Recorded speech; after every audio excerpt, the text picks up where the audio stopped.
Lesson 3 of Chapter 9a. In the first part of this lesson, we are looking at non-positive term series and trying to determine whether they converge or diverge. The Cab Theorem. The Cab Theorem is not a real name. You will never find anything called the Cab Theorem. It's a name that I've given, and the name is not really important. What is important is the concept of the theorem. And here's the concept. It says if the sum of the absolute value of the terms of the series converges, then the series without the absolute value converges. Again, if we make all terms of the series positive and that series converges, then the series original converges also. That's the concept of the Cab theorem. Now, if we take the absolute value of the terms so that they're all positive, and that series diverges, then what can be said of the series without the absolute value? It is unknown. Further investigation is required there. And examples 1 through 4 will address this Cab theorem. Example number 1.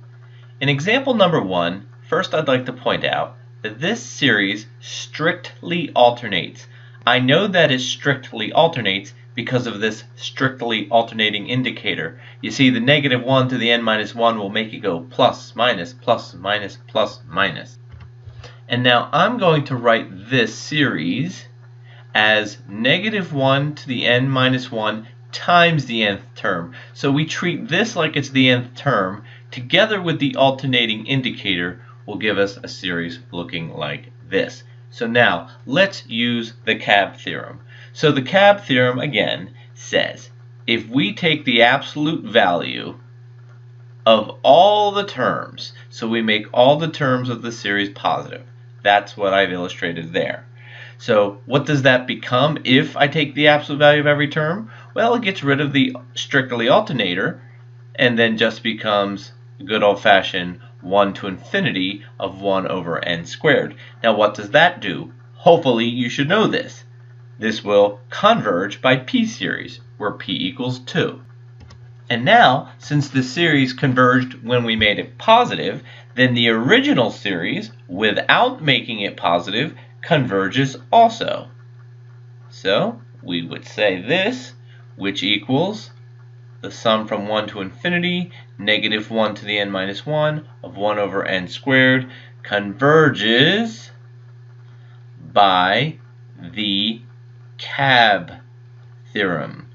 Again, the name is not important. It is the concept here. In example 2, notice that this series does not strictly alternate. It is not geometric for this reason. It goes plus, plus, minus, minus, plus, plus, and that pattern will continue. So we need to determine whether or not this series converges or diverges. So what am I going to do? I'm going to take the absolute value of every term of the series to make sure they're all positive. When I do that, I get 1/2 plus 1/4 plus 1/8 plus ... and then that's going to equal the sum from 1 to infinity. Now I'm going to write it so that it's obvious, where the first term is 1/2, and then we have common ratio of 1/2 to the n minus 1. And this converges as a geometric with common ratio 1/2. And therefore, the original series, the sum of the an terms, which again is 1/2 plus 1 over 2 squared minus 1 over 2 to the third minus 1 over 2 to the fourth plus ... converges by the Cab theorem. Please, just the concept. This is observational in the sense that I could have looked at this right away and said, well, this is geometric if all terms are positive, I know that would converge, so then the original converges. Example 3. Let's take a look at this series. Continuing this Cab theorem. So I'm going to take the absolute value of each term. And if I take the absolute value of each term, then I'll have the sine of 1 positive plus the sine of 2 positive over 2 plus the sine of 3 over 3 positive plus dot dot dot plus the sine of n positive over n plus dot dot dot. Now, whether or not this series converges or diverges may take a little bit of work. And of course, I'm missing some important ingredients. 2 squared, 3 squared, n squared. 2 squared, 3 squared, n squared. Okay, it will still take some work. I'm going to say that the absolute value of the nth term is going to be the sine of n over n squared. Then I'm going to choose a bn. Looks like I'm going to use the direct comparison test. My bn is 1 over n squared. Step 1 is to say that they are positive, continuous, and decreasing on n equals 1, 2, 3, dot, dot, dot. I can say they are both positive because I made them both positive. In step 2, I see that the sum of bn converges by p series.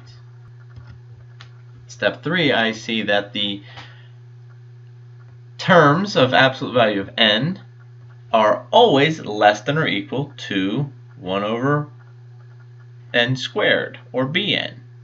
And therefore, we can see that the sum of these positive terms converge by the direct comparison test. And since this series in positive terms converge, we are going to say big therefore the sum of an from 1 to infinity, which is the sum from 1 to infinity of the sine of n over n squared without the absolute value, converges by the Cab theorem. Example 4 is critical. We want to determine if this converges or diverges using ultimately the concept of the Cab theorem. What I need to do here, though, is I'm going to show that the nth terms without any negatives would be n squared plus 4 over 2 to the n. Now, how would we figure out whether this series, the sum of these terms, converged or diverged? If you're thinking what I'm thinking, then you're thinking ratio test. So in the ratio test, I will need this term, but I will also need the next term. And the next term, n plus 1 squared plus 4 over 2 to the n plus 1. So let's work through the ratio test. So I'm going to take this limit of the absolute values, and this is going to equal the limit as n goes to infinity, n plus 1 squared plus 4 over 2 to the n plus 1 times reciprocal 2 to the n over n squared plus 4. And that is going to give me the limit as n goes to infinity. The terms here will leave us with 1 over 2, and then we're left with n plus 1 squared plus 4 over n squared plus 4. That limit as n goes to infinity. We see we have leading coefficients of 1 before the n squared terms, so this limit's going to be 1/2. That's important because it's less than 1. Less than 1 means it converges.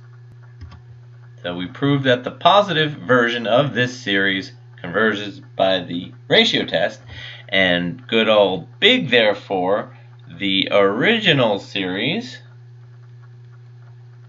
which was with the alternating indicator, the strictly alternating series, converges by the Cab theorem.